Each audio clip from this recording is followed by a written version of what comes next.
The Tiger Rising, Chapter 18. Rob was sweeping the cement walkway in front of the Kentucky Star rooms when Beauchamp pulled up in his red Jeep and honked the horn. "Hey there," he hollered. Beauchamp was a large man with orange hair and an orange beard and a permanent toothpick in the side of his mouth. The toothpick wiggled as he talked, as if it was trying to make a point of its own. "We got you on the payroll now, too?" Beauchamp shouted. "No, sir," said Rob. "All right," hooted Beauchamp. He hopped out of the Jeep. "Got you working for free, that's what I like to hear." "Yes, sir," said Rob. "Ain't you supposed to be in school, or you done graduated already?" The gold chains buried deep in Beauchamp's orange chest hair winked at Rob. "I'm sick," said Rob. "Sick and tired of school, right?" He slapped Rob on the back. "Don't got a mama putting down the rules for you, do you? Get to make your own rules." "Not me," said Beauchamp. He jerked his head in the direction of the motel office where his mother, Ida Bell, worked the front desk.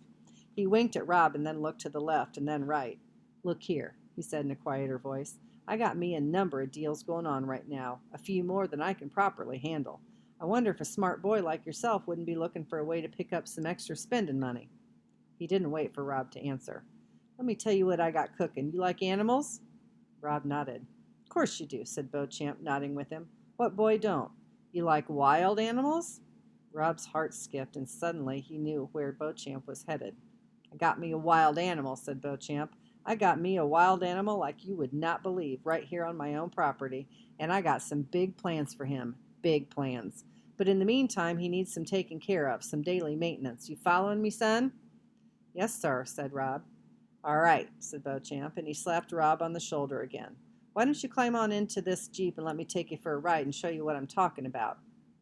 "I'm supposed to be sweeping," said Rob, and he held up the broom. "Says who?" said Beauchamp, suddenly angry. "Your daddy? He ain't the boss. I'm the boss. And if I say let's go, you say all right." "All right," said Rob. And he looked over his shoulder, wishing fervently that Willie May or his father would appear to save him from Beauchamp, knowing at the same time that he could not be saved, that he was on his own. "Good," said Beauchamp. "Climb on up." Rob climbed into the passenger seat. There was a big brown grocery bag at his feet. "Go on and put that in the back," said Beauchamp as he swung into the driver's seat. The bag was heavy and it stunk. Rob carefully put it on the floor in the back and then noticed his hands, and there was blood on his fingers.